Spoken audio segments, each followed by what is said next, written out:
नमस्कार, स्वागत है आपका हमारे चैनल पर। मैं हूं आपके साथ Shipra Saini. National Herald case में एक बार फिर कांग्रेस पार्टी की मुश्किलें बढ़ रही हैं। जिस तरीके से ईडी एक के बाद एक अब कांग्रेस के तमाम वरिष्ठ नेता और इस पूरे मामले में जो आरोपी हैं उन पर शिकंजा कस रही है। इसी के साथ साथ कांग्रेस के अंतरिम अध्यक्ष सोनिया गांधी और राहुल गांधी पर भी कहीं न कहीं ईडी की तलवार लटकी हुई है, चूंकि वो भी नेशनल हेराल्ड केस में आरोपी हैं। अब आपको बता दें, कांग्रेस पार्टी के वरिष्ठ नेता मल्लिकार्जुन खड़गे से ईडी ने कल पूछताछ की, लेकिन उसके बाद आज जो कांग्रेस पार्टी के बड़े नेता हैं और पूर्व मंत्री रह चुके हैं पवन बंसल, उनसे भी पूछताछ की है। ईडी के दफ्तर में आज पवन बंसल की पेशी हुई है। इस पूरे मामले में जाहिर तौर पर कहीं ना कहीं मुश्किलें जो हैं वो कांग्रेस पार्टी के लिए बढ़ चुकी हैं और आज इस पूरे मामले में पूछताछ के लिए पवन बंसल ईडी के दफ्तर पहुंचे। इस मामले को लेकर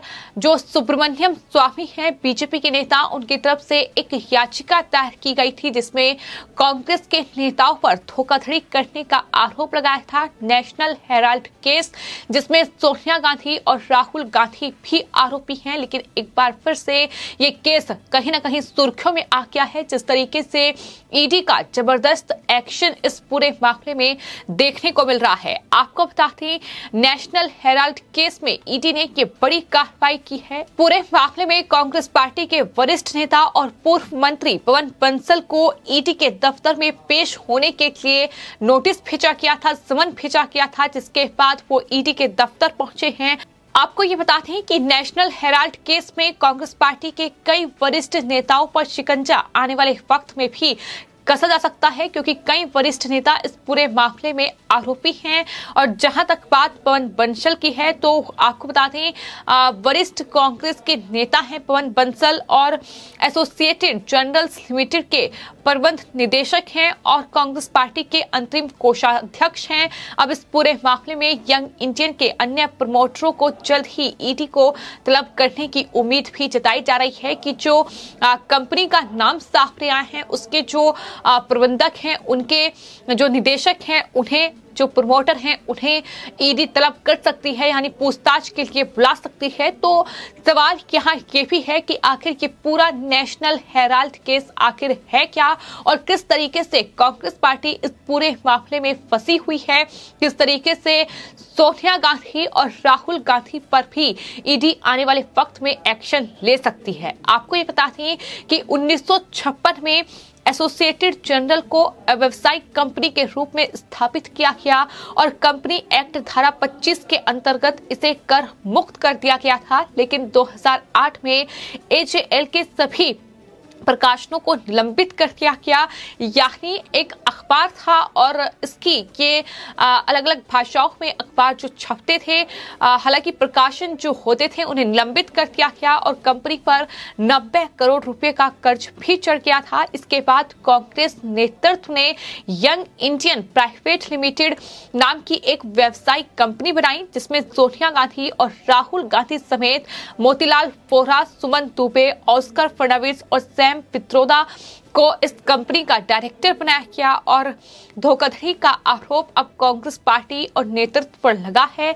नई कंपनी में सोनिया गांधी और राहुल गांधी के पास 76% शेयर थे, बाकी शेयर जो 24% थे वो बाकी के पास थे और जो दूसरे इस कंपनी के डायरेक्टर थे। और इसके बाद कांग्रेस पार्टी ने इस कंपनी को 90 करोड़ रुपए बतौर कर्ज दिया और बाद में इस कंपनी ने एजेएल का अधिग्रहण कर लिया। बाद में इस मामले में सुब्रमण्यम स्वामी की ओर से एक याचिका दायर की गई थी और कांग्रेस के इन नेताओं पर धोखाधड़ी का आरोप लगाया गया था। इस तरीके से ये पूरा मामला उजागर हुआ था और नेशनल हेराल्ड केस किसी से छिपा नहीं है, क्योंकि वक्त वक्त पर केंद्रीय जांच एजेंसी का एक्शन हमने इस पूरे मामले पर देखा है और एक बार फिर से ऐसा लग रहा है कि इस पूरे मामले में जो जांच एजेंसी है उसकी कार्रवाई तेज हो गई है और अब राहुल गांधी पर भी शिकंजा कसा जा सकता है। जिस तरीके से इस पूरे मामले में सोनिया गांधी और राहुल गांधी भी आरोपी हैं,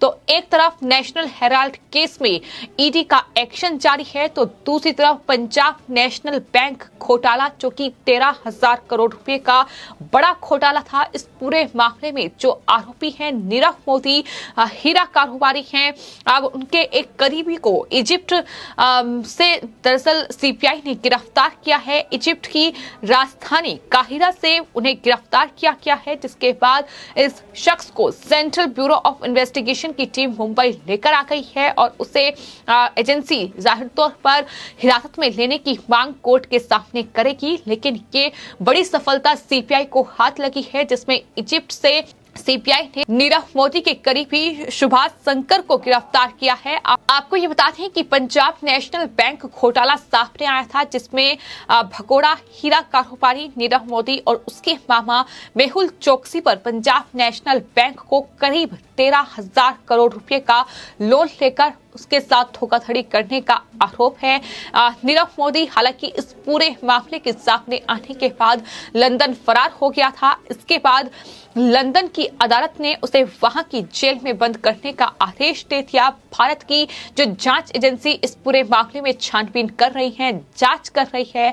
भारत लाने की पूरी तैयारी उनकी है, लेकिन देश वापस लाने की इस कोशिशों में कुछ रोड़े अटके हुए हैं, जिन्हें दूर करने की कोशिश भी लगातार जारी है। ब्रिटेन की वेस्टमिंस्टर मजिस्ट्रेट कोर्ट ने नीरव मोदी को भारत प्रत्यार्पण का आदेश भी दे दिया है, यानी भारत उसे लाया जा सकता है। लेकिन अभी भी जांच एजेंसियों के सामने कुछ मुश्किलें हैं, जिसको लेकर फिलहाल चर्चा चल रही है। लेकिन अब ये बड़ी खबर सामने आ रही है कि नीरव मोदी के करीबी जो हैं सुभाष शंकर, उसको इजिप्ट की राजधानी काहिरा से गिरफ्तार किया गया है, पकड़ा गया है और सीबीआई आज सुबह उसे मुंबई लेकर आई है। और 2018 में दर्ज हुए इस केस के बाद से ही सुभाष शंकर जो था वो फरार चल रहा था और फिलहाल उसे पकड़ा गया है। अब उसे कोर्ट में पेश किया जाएगा। तो इस पूरे मामले में भी एक्शन लगातार जारी है। कुल मिलाकर बात यह है कि बंगाल से लेकर मुंबई, महाराष्ट्र और यहाँ तक कि अब जिस तरीके से फिर चाहे बात नीरव मोदी की जाए, जो कि हीरा कारोबारी है, लेकिन पंजाब नेशनल बैंक में 13,000 करोड़ रुपए का बड़ा घोटाला किया है। इसके अलावा बात चाहे शराब कारोबारी विजय माल्या की जाए, जो कि भारत को कई करोड़ का चूना लगाकर विदेश फरार हो गया है। तमाम मामलों में ईडी का जबरदस्त एक्शन लगातार देखने को मिल रहा है। केंद्रीय जांच एजेंसियां अब पूरी तरीके से एक्टिव हैं, फिर चाहे केस नीरव मोदी का हो या फिर जिस तरीके से अब नेशनल हेराल्ड केस में भी कांग्रेस पार्टी की मुश्किलें दोबारा बहुत ज्यादा बढ़ती दिखाई दे रही हैं, क्योंकि जब एक के बाद एक कांग्रेस पार्टी के नेताओं को समन भेजा जा रहा है। मल्लिकार्जुन खड़गे से पूछताछ हो चुकी है। इसके अलावा अब पूर्व मंत्री पवन बंसल को ईडी ने समन किया था, जिनसे पूछताछ की गई है और इस पूरे मामले में सोनिया गांधी और राहुल गांधी भी आरोपी हैं, क्योंकि वो उस कंपनी के 76% शेयर जो हैं उनके पास हैं, जिस कंपनी के जरिए इस तरीके की धोखाधड़ी की गई है। और याचिका में साफ तौर पर यही कहा गया है कि नियमों के खिलाफ जाकर ये जो 90 करोड़ रुपए हैं उसे वसूलने का तरीका कहीं ना कहीं गलत था। उसमें यह भी कहा गया है कि यंग इंडियन प्राइवेट लिमिटेड ने सिर्फ 50 लाख रुपयों में ये 90 करोड़ 25 लाख रुपए वसूलने का जो तरीका निकाला है वो नियमों के खिलाफ है। और यही वजह है कि इस पूरे मामले में कहीं ना कहीं जांच की मांग जो है वो लगातार की जा रही है। तो फिलहाल कांग्रेस पार्टी की मुश्किलें नेशनल हेराल्ड केस में बढ़ी हुई हैं। आपकी इस पूरे मामले पर क्या राय है, कमेंट बॉक्स में जरूर लिखें और चैनल को सब्सक्राइब करें। धन्यवाद।